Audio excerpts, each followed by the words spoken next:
हाय दोस्तों, नमस्कार। मैं अमरनाथ एक बार फिर आप लोग को झारखंड इतिहास लेके आए हैं।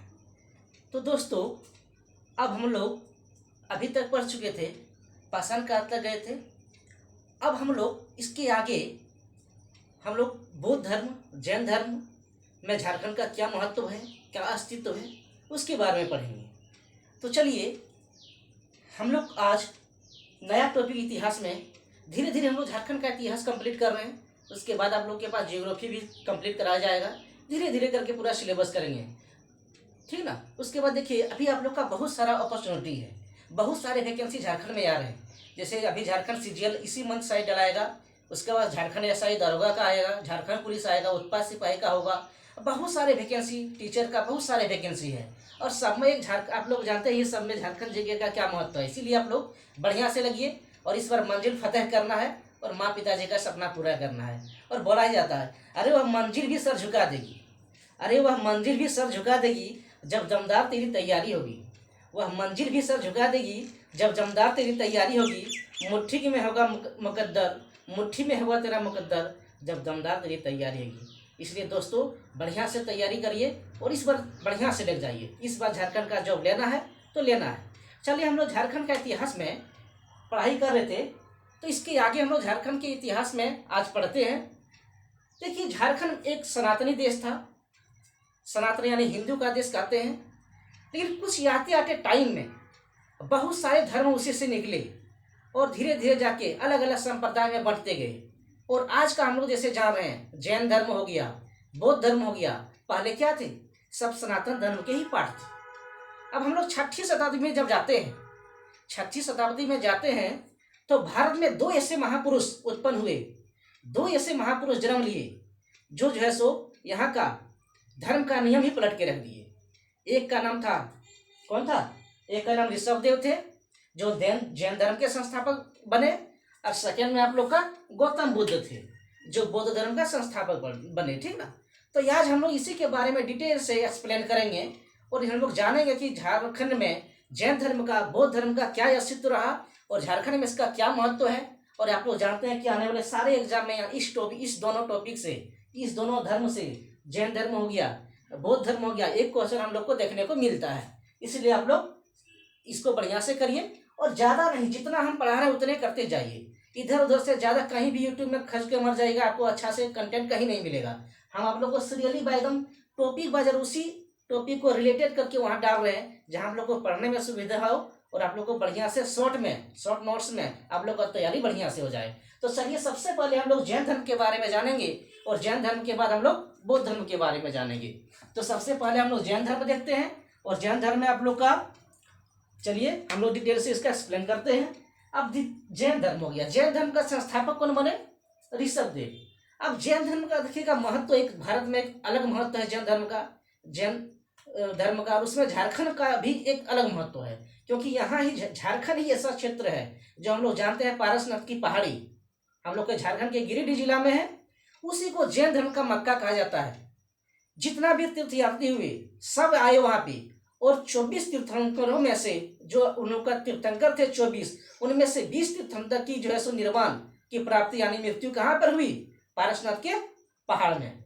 इसलिए इसका नाम पारसनाथ के नाम से इसका नाम क्या पड़ा? पारसनाथ पहाड़। इसका नाम था पार्श्वनाथ के नाम पे क्या पड़ा? पारसनाथ का पहाड़। तो चलिए इसके बारे में हम लोग कुछ जानते हैं कि 24 तीर्थंकरों में से 23वें तीर्थंकर कौन थे? हम लोग का महान व्यक्तित्व कौन थे?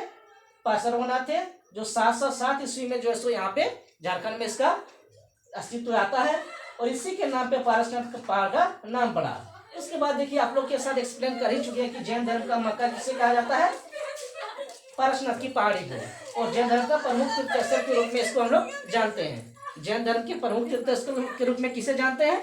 पारसनाथ के पहाड़ी को, यानी पारसनाथ पहाड़ को जैन धर्म का मक्का कहा जाता है। इसके बाद हम लोग जाना कि प्रमुख स्थल जैन धर्म का प्रमुख स्थल कौन सा है, उसको जानना बहुत जरूरी है। उसको आप लोग देख लीजिएगा एक दो बार तो आप लोग को याद हो जाएगा, क्योंकि कभी कभी जगह का नाम पूछता है कि बताइए जैन धर्म का प्रमुख स्थल कौन सा है। आज का हम लोग मानभूम धनबाद जो हम लोग जानते हैं, उस समय धनबाद हम लोग का केंद्र था जैन धर्म और बौद्ध धर्म का। क्योंकि आप लोग को आगे हम एक्सप्लेन करेंगे, धनबाद जो क्षेत्र था उसमें बौद्ध धर्म का भी केंद्र रहा और आप लोग का जैन धर्म का भी केंद्र रहा। तो चलिए हम लोग अब और कुछ आगे देखते हैं जैन धर्म के बारे में। इसमें देखिएगा जैन धर्म के बारे में क्या है, प्रमुख स्थल, हम लोग भी प्रमुख स्थल जान रहे थे। तो प्रमुख स्थल कौन कौन हुए, बकबीरा हुआ, तुइसामा हुआ, देवली, जनकपुर, पलमा, अरसा, चर्रा, गोलमारा, बलरामपुर, उसके बाद चर्रा वगैरह और बहुत सारे ऐसे जगह का नाम हुए जो प्रमुख प्रमुख हम यहाँ आप लोग को दिए हैं। इस सब जगह का नाम याद रखिएगा, क्योंकि इस सब का आप लोग को कभी कभी पूछता है कि बताइए कि जैन धर्म का कौन सा स्थल आप लोग का है, तो आप लोग को यहाँ जगह का नाम दे देगा, तो आप लोग को डिफाइन करने देगा कौन सा है, तो आप लोग याद रखिएगा तो उसमें करेंगे। उसके बाद देखिएगा इसमें दो नदी का उल्लेख आता है। दो नदी का कौन सा नदी, एक हो गया कंसाई नदी और दूसरा आता है दामोदर नदी। कंसाई नदी और दामोदर नदी के किनारे पर उसके क्षेत्र में बहुत सारे जैन मूर्ति, बहुत सारे जैन जो है सो स्तूप, बहुत सारे जैन धर्म के जितने भी जो है सो खुदाई करने में हम लोग को मिला, जैन धर्म का बहुत सारे सबूत मिले। इसलिए दो नदी यहाँ से प्रमुख हो जाता है, एक हो गया दामोदर नदी और दूसरा हो गया कंसाई नदी। और दामोदर नदी जानते हैं कि झारखंड का क्या महत्व है, तो इस नदी के किनारे कंसाई नदी और दामोदर नदी घाटी में जो है सो जैन धर्म के बहुत सारे जो है सो सबूत मिले। नेक्स्ट पॉइंट आता है आज का हम लोग सिंहभूम। सिंहभूम में भी तो 3 जिला हो गया है, पश्चिम सिंहभूम, पूर्वी सिंहभूम और सरायकेला खरसावां। उसमें सिंहभूम क्षेत्र बोला जाता है कि जैन धर्म का प्रमुख स्थल था। और जैन धर्म जो है सो वहाँ के मूल जो है सो एक तरह से बोलेगा अधिकतर संख्या में जैन धर्म मतावलंबी थे। लेकिन धीरे धीरे कुछ मन मिटा हुआ, किससे, हो जनजाति के लोगों के साथ में, और उस सबके मतभेद दोनों के बीच हो गया। तो क्या हुआ, हो जनजाति के लोग क्या किए, सिंहभूम से मार भगाए, सिंहभूम से निकाल दिए। तो हम लोग यहाँ एक्सप्लेन भी किए हैं कि जो है सो सिंहभूम क्षेत्र जैन मतावलंबी थे, हो जनजाति जो है सो उनको सिंहभूम क्षेत्र से बाहर किया। अगर बोला जाए कि जैन सभ्यता को सिंहभूम क्षेत्र से किस जनजाति ने बाहर किया, तो आप लोग को क्या होगा, आप लोग को हो जाएगा वहाँ पे हो जनजाति। उसके बाद यहाँ कुछ और जो है सो पॉइंट हम लोग इसका जो है सो किए थे। 24 तीर्थंकरों में 20 तीर्थंकर यहीं पर निर्माण प्राप्त हुए, तो आप लोग बता चुके हैं। अब कुछ साक्ष्य हम लोग को मिला। क्या साक्ष्य मिला कि हम लोग देखेंगे कि कौन सा झारखंड के कौन सा क्षेत्र में क्या क्या स्थान में क्या क्या चीज मिला है, तो उसको जानना बहुत जरूरी है। जैसे सबसे पहले हम लोग 1 नंबर में आता है पलामू क्षेत्र, पलामू जिला। पलामू जिला का जगह का नाम है हनुमान गांव। गांव का नाम क्या है, याद रखिएगा, पलामू हनुमान। पलामू में हनुमान गांव। इसमें जैन जो है सो पूजा स्थल है, जैन धर्म के जो पूजा स्थल मिले हैं वो पलामू जिला के हनुमान गांव में मिले हैं। दूसरा में हो गया सिंहभूम। हम लोग को बताया गया कि सिंहभूम क्षेत्र जैन धर्म का प्रमुख क्षेत्र था। तो सिंहभूम से क्या मिले, बेनू सागर से, सिंहभूम के बेनू सागर के 7वीं सदी के जैन धर्म की मूर्ति। अब बेनू सागर से क्या मिला, सिंहभूम क्षेत्र में 7वीं सदी के जैन धर्म के जैसे मूर्ति मिले, क्योंकि जो वहाँ मूर्ति तो मिलेगा ही, क्योंकि सिंहभूम क्षेत्र जैन धर्म का प्रमुख केंद्र था। हो जनजाति ने वहाँ के जो है सो जैन समुदाय को बाहर निकाला। नेक्स्ट में हम लोग को कोल्हुआ पहाड़ चतरा देखते हैं। कोल्हुआ पहाड़ चतरा से क्या मिला, हजारीबाग के बगल में चतरा है, यहाँ से क्या मिला, बौद्ध हो गया और जैन की अनेक मूर्ति। देखिए चतरा हजारीबाग से दोनों धर्म का चीज मिला, एक हो गया बौद्ध धर्म और दूसरा जैन धर्म। वहां से बहुत सारे मूर्ति मिले, बहुत सारे जो है सो वहां से सबूत मिले थे। कहाँ से, कोल्हुआ पहाड़ चतरा से। फिर नेक्स्ट में देखते हैं कोल्हुआ पहाड़ में 10वें तीर्थंकर शीतनाथ। अब देखिएगा हम लोग 24 तीर्थंकर हुए, अब 24 में भी एक तो हो गया पासरौना जिसके नाम पर पारसनाथ पहाड़ रहा, एक और हो गया शीतनाथ जो 10वें तीर्थंकर थे। उनको ज्ञान की प्राप्ति झारखंड में ही मिला। और झारखंड में कहाँ पे मिला, तो इसका जो है सो शीतनाथ का ज्ञान की प्राप्ति कहाँ हुआ, कोल्हुआ पहाड़। कोल्हुआ पहाड़ में जो इसका जो है सो ज्ञान की प्राप्ति। तो देखिए कितना महत्व जैन धर्म के लिए हो जाता है। एक तो पारसनाथ जहाँ की इसका जो है सो 24 में से 20 तीर्थंकर का निर्माण प्राप्त हुआ, और एक और पर्वत जिसका नाम है कोल्हुआ पहाड़। और कोल्हुआ पहाड़ जहाँ से चतरा में है, यहाँ पे जो शीतनाथ का जो सो ज्ञान की प्राप्ति होता है।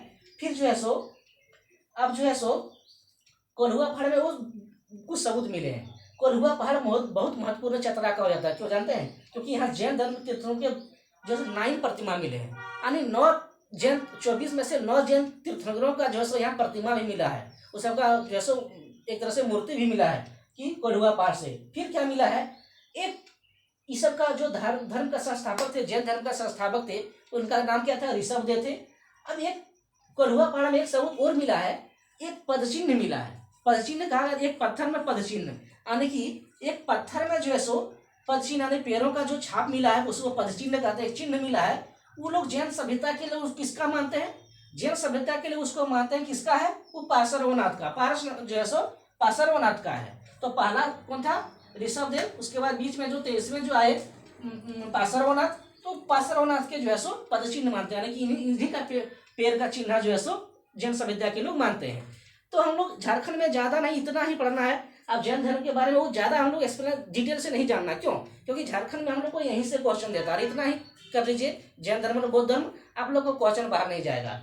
अब जैसे हम लोग जैन धर्म को एक्सप्लेन किए, चलिए अब हम उसी तरह बौद्ध धर्म को एक्सप्लेन करते हैं कि झारखंड में बौद्ध धर्म और बौद्ध धर्म का क्या क्या महत्व है। अब जानते हैं हम लोग, अभी आप लोग बता चुके कि 2 महापुरुष का उदय हुआ 6वीं शताब्दी में भारत में। एक तो ऋषभदेव जो हम लोग जैन धर्म के प्रथम तीर्थंकर हुए, और सेकेंड में हम लोग का भगवान गौतम बुद्ध आते हैं। अब गौतम बुद्ध के बारे में क्या बोले, इसको तो लाइट ऑफ एशिया भी बोला जाता है, यानी एशिया का पूंजी, एशिया का लाइट का पूंजी, यानी कि एशिया का प्रकाश किसे बोला जाता है? गौतम बुद्ध को कहा जाता है। देखिए हम यहाँ लिखे भी हैं, एशिया का ज्योति पुंज बोला जाता है। इनका जन्म 563 ईसा पूर्व में हुआ थे, कहाँ? लुम्बिनी नामक जगह पे हुए थे। उसके बाद इसका पिता का नाम सुधोधन था और माता का नाम माया देवी। इनका भी बहुत सारे कहानी है। इनके माता जो है सो जन्म लेते ही मृत्यु हो गई, उसके बाद इसका लालन पालन इनका जो है सो सौतेली माँ की।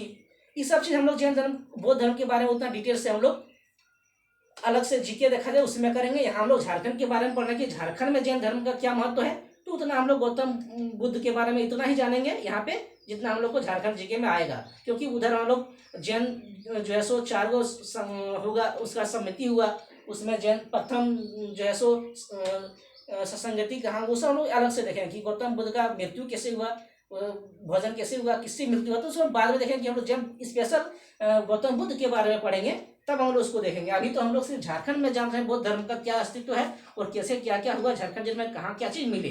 तो चलिए हम लोग झारखंड जीके में हम लोग यहाँ बौद्ध धर्म में जो है सो गौतम बुद्ध का, जिसका प्रमुख संस्थापक कौन हुए? गौतम बुद्ध हुए। अब हम लोग गौतम बुद्ध के बारे में कुछ जान जाते हैं और हम लोग जानेंगे कि झारखंड में उसका अस्तित्व क्या है, झारखंड में कहाँ क्या सबूत मिले जो हम लोग को एग्जाम में आता है, ठीक ना।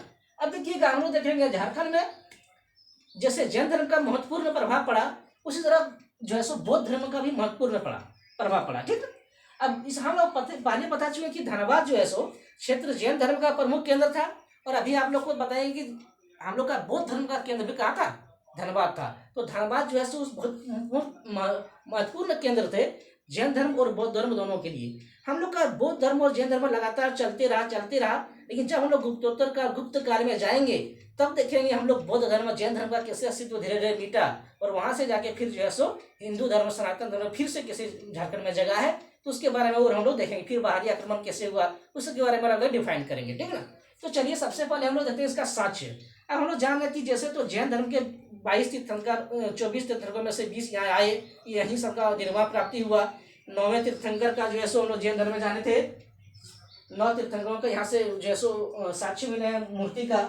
उसके बाद हम लोग जानेंगे इस तरह 24 तीर्थंकर में 20 यहाँ जो है सो आए, इस तरह आए यहाँ। लेकिन बौद्ध धर्म में क्या होता है, बौद्ध धर्म में जो सो इतना तीर्थंकर वगैरह नहीं था, उसमें 2 ही भाग में डिवाइड था। एक उसका हम लोग अलग से डिफाइन करेंगे, ठीक है। उसको हम लोग इतना डिटेल करेंगे तो वीडियो लंबा हो जाएगा, तो चलिए हम लोग इसको कुछ शॉर्ट में ही पढ़ते हैं। तो बौद्ध धर्म के बारे में झारखंड में उतना ही हम लोग के लिए इम्पोर्टेंट है जितना यहाँ का अस्तित्व मिला है। तो इसीलिए हम लोग साक्ष्य जानेंगे कि कौन से जगह से क्या क्या मिले हैं और उसका क्या महत्व है झारखंड में। कभी कभी हम लोग का बौद्ध धर्म से क्वेश्चन आता क्या इसमें आता है, ये दोनों टॉपिक से क्वेश्चन रहेगा ही। तो चलिए हम लोग जानते हैं महत्वपूर्ण साक्ष्य। अब साक्ष्य क्या क्या मिले, सबसे पहले हम लोग 1 नंबर में जानेंगे। सबसे पहले मूर्तिया गांव पलामू, मूर्तिया गांव पलामू से क्या मिले हैं? एक सिंह शीर्ष मिला है जो सांची स्तूप के समान है। जो सांची स्तूप में देख शीर्ष स्तंभ जो मिले थे सांची स्तूप के दीवार में, वहां जो इस तरह सिंह शीर्ष मिला है, उसी तरह हम लोग का पलामू में भी शीर्ष स्तंभ मिले हैं जो उसी के समान है, ठीक ना। फिर हम लोग दियापुर दालमी धनबाद, एक वो जगह है दियापुर दालमी धनबाद जिला, यहाँ से बौद्ध स्मारक मिले हैं, स्मारक मिले बौद्ध का। फिर बोधपुर धनबाद, यहाँ से क्या मिले? यहाँ भी बौद्ध स्मारक मिले। फिर हम लोग चौथा में देखते हैं बोधपुर से क्या मिले? वृद्धेश्वर मंदिर अच्छा, हम लोग दामोदर नदी का भी आप लोग बताए कि जैन धर्म में दामोदर और कंसाई नदी का उल्लेख आया। उसी तरह दामोदर नदी का उल्लेख कहाँ भी है? बौद्ध धर्म में भी है, ठीक ना। झारखंड से बौद्ध धर्म है। और इसका जो है सो यहाँ क्या मिला? वृद्धेश्वर मंदिर, बौद्धों का मंदिर वृद्धेश्वर मंदिर, कौन सा? दामोदर नदी के किनारे पे मिला, ठीक। उसके बाद चौथा में देखते हैं हम लोग घोलमारा। घोलमारा क्या? पुरुलिया के निकट है, पुरुलिया के निकट। इसको खंडित बुद्ध मूर्ति मिले हैं, इसमें जो है सो एक खंडित प्रतिमा मिला। कहाँ से ये इंपॉर्टेंट रहता है, बताइए कि झारखंड में बुद्ध की खंडित प्रतिमा कहाँ मिला। तो आप लोग को आंसर क्या आएगा, आप लोग को दीजिएगा घोरमारा पुरुलिया के निकट खंडित प्रतिमा मिला है। उसके बाद नेक्स्ट हम लोग 5वां स्टेप में आते हैं, सूर्यकुंड हजारीबाग। ये सब क्षेत्र आप लोग का धनबाद के अगल बगल का क्षेत्र था, हजारीबाग क्षेत्र आते हैं। उसके बाद सूर्यकुंड हम लोग जानते हैं हजारीबाग में है। और बुद्ध की प्रसन्न मूर्ति यानी कि बुद्ध की एक सोते हुई मूर्ति का जो है फोटो कहाँ मिला, यहाँ आप लोग का सूर्यकुंड हजारीबाग में। फिर हम लोग पटम्बा गांव जमशेदपुर देखते हैं, बुद्ध की 2 प्रतिमा। बताइए देगा क्वेश्चन कि बुद्ध की 2 प्रतिमा कहाँ मिला है। तो पटम्बा गांव जो है जमशेदपुर में, पटम्बा गांव जमशेदपुर में बुद्ध की 2 मूर्ति मिला है। उसके बाद खंडित प्रतिमा आपको बोल दे तो घोलमारा पुरुलिया के निकट। और फिर जैसे वो नेक्स्ट हम लोग ईचागढ़ देखते हैं, 7वां में हम लोग देखते हैं ईचागढ़। यहाँ सरायकेला खरसावां जो है सो पश्चिम सिंहभूम पूर्वी सिंहभूम के बीच में जो जिला है ईचागढ़ सरायकेला खरसावां, वहाँ तारा देवी यानी बौद्ध की देवी तारा देवी की प्रतिमा मिला है। यानी कि बौद्ध देवी का एक उल्लेख आया है। उसका नाम क्या है झारखंड में, बौद्ध देवी किसका उल्लेख आया है, तारा देवी का। और उनका नाम जो बौद्ध देवी है, बौद्धों की देवी है, उसकी ये इंपॉर्टेंस रहता है कि तारा देवी का बताइए, तारा देवी का जो है सो तारा देवी का की जगह का जो है सो नामकरण आया है, कहाँ से मिला है, ईचागढ़। ईचागढ़ कहाँ है, सरायकेला खरसावां में। उसके बाद इसको रखा कहाँ गया, इंपॉर्टेंस हो गया, इसको रांची संग्रहालय में रखा गया है। कहाँ रखा गया है, रांची संग्रहालय में रखा गया। इसको बता देगा अगर क्वेश्चन दे दे कि कौन सा संग्रहालय में ईचा देवी की जो प्रतिमा हम लोग का मिला है झारखंड में सरायकेला खरसावां से, कौन सी जिला के संग्रहालय में रखा गया, तो वहां दे देगा क्वेश्चन रांची पटना, तो आप लोग क्या मारिएगा, तो रांची दीजिएगा। फिर हो गया सीतागढ़ पहाड़, 8वां में सीतागढ़ पहाड़ जो हजारीबाग में है। ये भी पहाड़ बहुत इंपॉर्टेंट है। देखिए इसमें क्या क्या चीज मिला है, सीतागढ़ पहाड़ हजारीबाग, बुद्ध की 4 आकृतियों वाला स्तूप मिला है। देखिए 2 प्रतिमा वाला कहाँ मिला, पटम्बा गांव जमशेदपुर में। और 4 आकृति का स्तूप कहाँ मिला है, 4 सीतागढ़ पहाड़ हजारीबाग जो है सो 4 स्तूप का जो है सो मिला है सबूत। इसके बाद इसका उल्लेख जो किए, यहाँ का बिहार का जो उल्लेख किए, बौद्ध बिहार का उल्लेख सीता बिहार से, इसमें फाहियान चीनी यात्री फाहियान आप लोग को बताए थे, वो जो है सो इसका उल्लेख किया अपने यात्रा वृत्तांत में, ठीक ना। तो उसको किसका उल्लेख, सीतागढ़ पहाड़ में जो बौद्ध स्तूप मिले उसका। इसके बाद लास्ट है बंगाल। अब देखिएगा यहाँ तक तो हम लोग जान रहे कि बौद्ध धर्म का जो है सो किस तरह महत्व रहा झारखंड में, जैन धर्म और बौद्ध धर्म का काफी समय से चलते रहा। उसके बाद धीरे धीरे हम मोरेत्तर काल, फिर हम लोग गुप्त काल में जाएंगे, तब वहाँ हम लोग देखेंगे कि झारखंड में बौद्ध धर्म और जैन धर्म का अस्तित्व धीरे धीरे कैसे फिर मिटा। इसके बाद जानेंगे हम लोग का शशांक के बारे में अलग से पढ़ेंगे कि किस तरह जो है सो जैन धर्म और बौद्ध धर्म पर टूट पड़े थे, और फिर वहाँ से हम लोग का जो है सो सनातन धर्म को फिर वापस लोग जो कन्वर्ट हुए थे फिर जो है सो सनातन धर्म में यहाँ से फिर सनातन धर्म का जो है सो यहाँ उसी तरह चलने लगा। तो हम लोग यहाँ तक देखेंगे। उसके बाद आप लोग को भी बताएं, हम लोग इसको एक्सप्लेन करेंगे नेक्स्ट क्लास में कि बंगाल में जब पाल शासक थे वहाँ बद्रियान शाखा का जो है सो विकास हुआ। अब बौद्ध धर्म में 2 शाखा 3 बहुत सारे शाखा हुए, तो उसमें बद्रियान शाखा जो हुए वहाँ जो है सो पाल शासक जो है उनका बहुत सारा प्रमोट किया। उसी का जो है सो पाल शासक जो है सो बंगाल के पाल शासक जो बद्रियान शाखा में विकसित हुआ। यानी जब पाल शासक आए बंगाल में तो बद्रियान शाखा का जो है सो बौद्ध धर्म के बद्रियान शाखा का वहाँ पे जो है सो महत्व बढ़ा। इसके बाद देखिएगा गुप्त काल में जब हम लोग जाएंगे तो देखेंगे कि बौद्ध धर्म का अस्तित्व कैसे कैसे मिटा, वहां से धीरे धीरे खत्म होना चालू हो जाता है। तो वहां देखेंगे जब कुमार गुप्त शासक आए, कुमार गुप्त, तो जो है सो जब कुमार गुप्त जो है तो प्रवेश किए झारखंड में गुप्त काल में, तब वहां से बौद्ध धर्म का ह्रास प्रारंभ हो गया। फिर वहां से क्या हुआ, बौद्ध धर्म का जो है सो ह्रास प्रारंभ हो गया, बौद्ध धर्म का अस्तित्व धीरे धीरे खत्म होने लगा, और फिर ये सनातन धर्म का यहाँ पहले का धर्म फिर उजागर हो गया। यानी इन्हीं देखा जाए तो सनातन से ही वहां गया, फिर वहां से यहाँ आया। अब हम लोग इसके जैन धर्म और बौद्ध धर्म के बारे में हम लोग धीरे धीरे एक्सप्लेन किए, और आप लोग इतना ही महत्वपूर्ण है क्योंकि एग्जाम में आता है क्वेश्चन इसी से आएगा, और ज्यादा आप लोग को इधर उधर से कुछ एक्स्ट्रा नहीं करना, क्योंकि इतना में ही क्वेश्चन आएगा और पूछेगा तो इसी तरह झारखंड से एक क्वेश्चन आएगा इसमें, और इस बढ़िया से आप लोग करिए। तो दोस्तों आप लोग को क्लास कैसे लगा, आप लोग उसका दीजिएगा एक्सप्लेन कि और हम इसका क्या सुधार कर सकते हैं, और आप लोग चैनल को सब्सक्राइब करिए, लाइक करिए और शेयर करिए। धन्यवाद। नेक्स्ट वीडियो में लेकर फिर आते हैं। धन्यवाद।